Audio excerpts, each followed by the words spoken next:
Yep. Okay, this is a quick run through some concerns with what has been termed the NHS Reinstatement Bill, which has been developed by a team headed by Professor Alison Pollock, a long-time defender of the NHS, and a group of people she's gathered around. It's now being tabled in Parliament pretty much as we speak by Caroline Lucas of the Green Party. It seems that there have been some late changes to this bill. It has been modified a number of times following various public consultations, and the most recent changes are quite interesting, and it seems a good idea to flick through some of them, which are thought-provoking as to the actual thrust and purpose of the content of this bill. We recognise entirely that the people putting it forward are certainly on the right side and want the best for the NHS, but the difficulty is some of the specific content. So there are 3 points in particular to run through, so I will just do that. So looking at the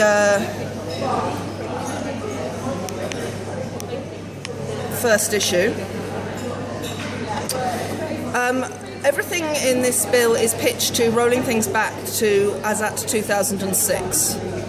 And I've just spoken to Peter Roderick, who is the public interest lawyer who has been kind enough to front this on the legal side with Alison Pollock, and asked him about the discussion process to take this back to 2006, that's mid-NHS privatisation, after the privatisation had already been running for a decade or so, rather than to pre-privatisation, which would be the ideal position, because under the trade and competition law regimes, so for TTIP and for the EU, the exemptions that are available for public services, the exemptions from the otherwise requirement for all public budgets to be up for open competition, i.e. effective privatisation, the only exemption is for an entirely nationalised public service. It has to be impossible to be making money out of the service. So it's interesting that the decision has been taken to only really roll things back as far as 2006. There may possibly be connections with EU competition law rules. There was some procurement rules from the EU that our government has introduced into our national legislation, and as usual with the EU changes that are put into our national legislation, there was never really any public debate about that, and certainly never any discussion of the extreme changes that actually makes to the frameworks which govern our lives in this country. So, as at 2006, we were already part way into the privatisation, and unfortunately, these exemptions are in the trade and competition law so as to look as though, these regimes are reasonable, but they are extremely tight and difficult to claim. And taking things back to halfway through the privatisation doesn't cut it. We need to actually take the market right back out of the NHS. The lobby which has been in favour of marketisation in the NHS is the privatisation lobby, because under trade law, something which has been part privatised is on the slate to be fully privatised. So as NHS reinstatement goes, this doesn't really cut it as an initial approach. And when I spoke to the lawyer just now as to the discussion around how to do this, where to cut in on this, he basically said that he couldn't remember, that it was ages ago, and then I pointed out that this changes in the last few weeks have been made, and he's just not telling me where these ideas are coming from, but they don't seem to make any sense in terms of the preamble and purposes of this bill. The content is not compatible with the statements, the narrative that's being made around this bill, and unfortunately that gives me a very uncomfortable feeling, because that is usually the case with the emanations from the privatisation machine nationally and globally. There's a lot of misrepresentation of things which nobody in their right mind would want in their laws.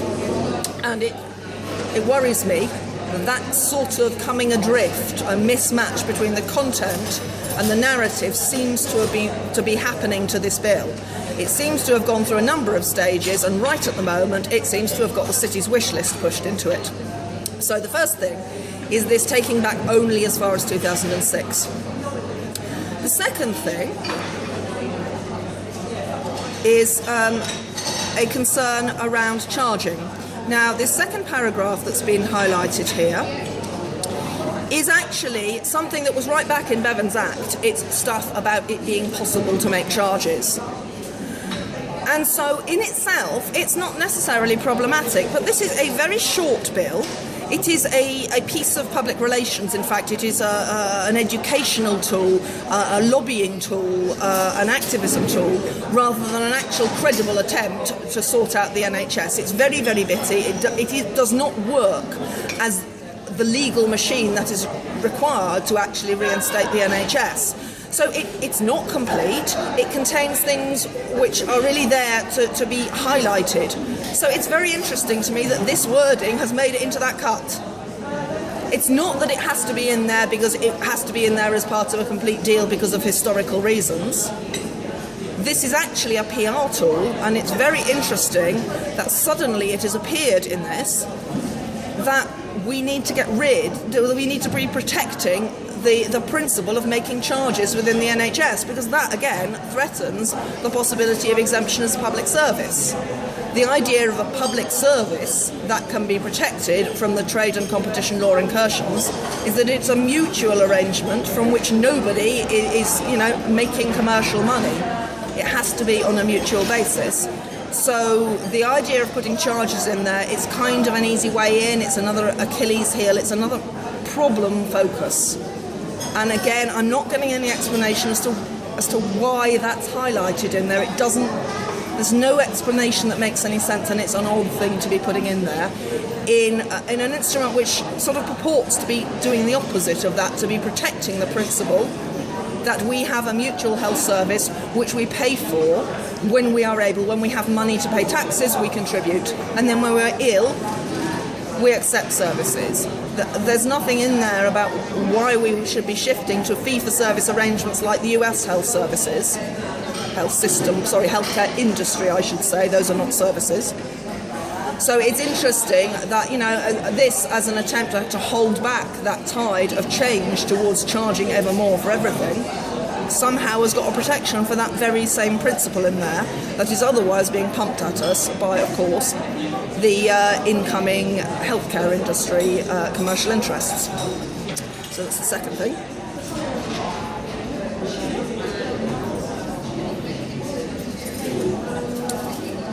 There are many very good things about this, and I will not comment on those because they don't need to be altered. I want to highlight the problems. Here I have highlighted NHS England. I just wanted to point out really that this doesn't tackle the fact that a representative of the US health insurance industry is currently heading NHS England.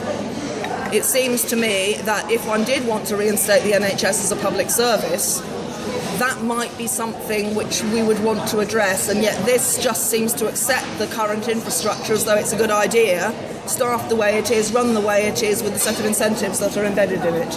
And those things are far from true. So it ought to be doing something about that, but it isn't.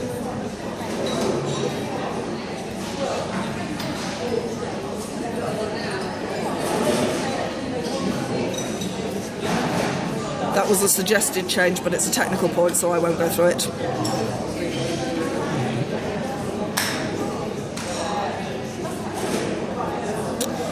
That is a side point. I don't deal with issues about staffing. There are unions, and the staff of our public services pay subscriptions to the unions to represent their interests. I have got many things to do without attempting to weigh in on that. I would just like to point out to people that as far as this is concerned, and indeed more generally, the unions are doing a very good job of compromising that representation of their members' interests.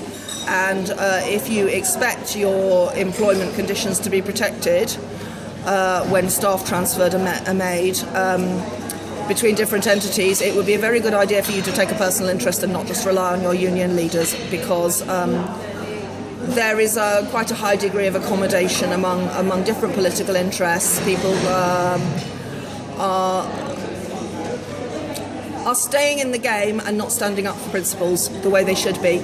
And it seems like the principles are now starting to disappear entirely. That selling out and accommodation process has reached such a degree that it is possible for people to effectively sign up to things which are very much against their interests.